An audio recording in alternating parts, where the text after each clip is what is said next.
आज আমি বানাবো চিতল মাছের পাতলা ঝোল। চিতল মাছের ঝোল করতে আমি এখানে 4 পিস চিতল মাছ নিয়ে নিয়েছি। এটাকে আমি নুন হলুদ মাখিয়ে আগে থেকেই রেখে দিয়েছি।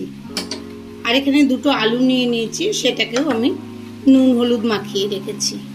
এই রান্নাটা আমি সরষের তেল দিয়ে করব, ওই জন্য কড়াইতে আমি মাছটা ভাজার জন্য আন্দাজ মতো সরষের তেল দিয়ে দিলাম। তেলটা আমার গরম হয়ে গেছে, আমি এবার মাছগুলো ছেড়ে দেব।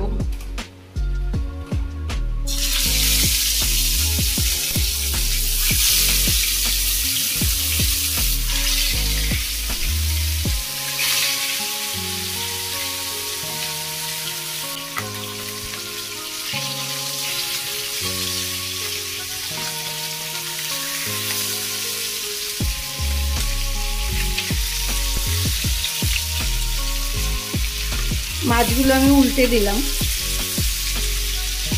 মাছটা আমার ভাজা হয়ে গেছে, আমি এগুলোকে তুলে নেব।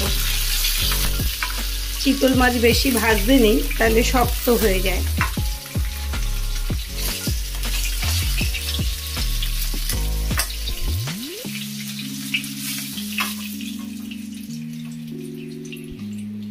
এই তেলেই আমি আলুগুলো ভেজে নেব।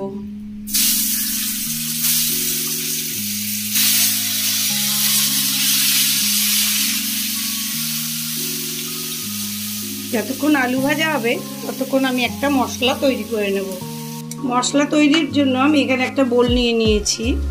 এতে দিয়ে দেব 1 টিস্পুন জিরে গুঁড়ো, 1/2 টিস্পুন হলুদ গুঁড়ো, আর দিয়ে দেবো 1/2 টিস্পুন নুন।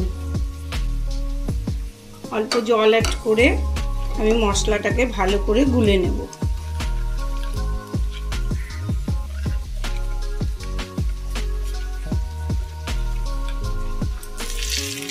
এবার আমার আলুগুলো ভাজা হয়ে গেছে, একটু ভালো করে উল্টে পাল্টে দেখে নেব। আলুগুলো আমার ভাজা হয়ে গেছে, আমি আলুগুলোকে তুলে নেব।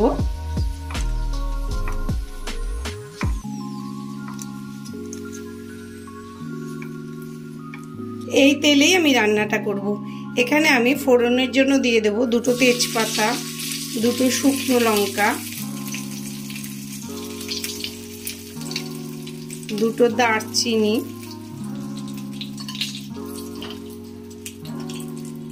2টো এলাচ আর 2টো লবঙ্গ। এগুলোকে একটু ভেজে নিলাম। নিয়ে আমি এর মধ্যে দিয়ে দিলাম 1/2 টিস্পুন গোটা সাদা জিরে।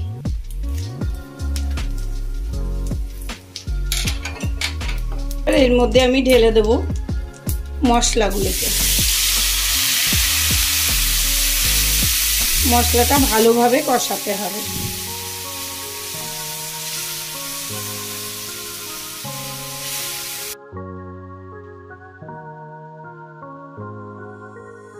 এর মধ্যে আমি আরেকবার জল দেব, দিয়ে মশলাটাকে আরেকবার কষিয়ে নেব। আর তার সঙ্গে আমি দিয়ে দেব ভাজা আলুর পিসগুলো।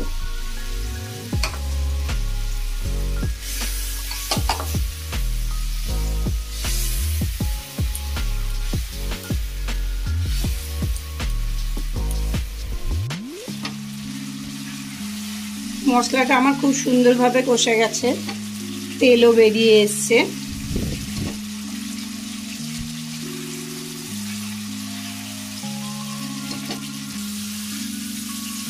আমি এর মধ্যে সামান্য চিনি অ্যাড করে দেব। এবার আমি ঝোলের জন্য জল দিয়ে দেব।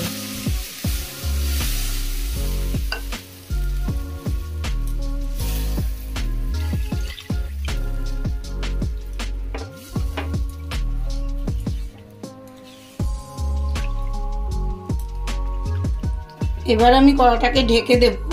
5 মিনিট ঝোলটাকে ফুটতে দেব। আর 5 মিনিট হয়ে গেছে, আর ঝোলটা ফুটে গেছে, আলুগুলোও সেদ্ধ হয়ে গেছে। এবার আমি মাছগুলো এতে ছেড়ে দেব।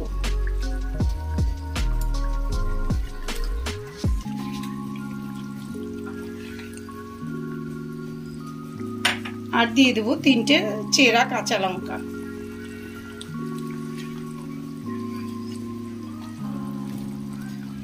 মাছগুলো দিয়ে আমি আরেকটু ফুটিয়ে নিলাম।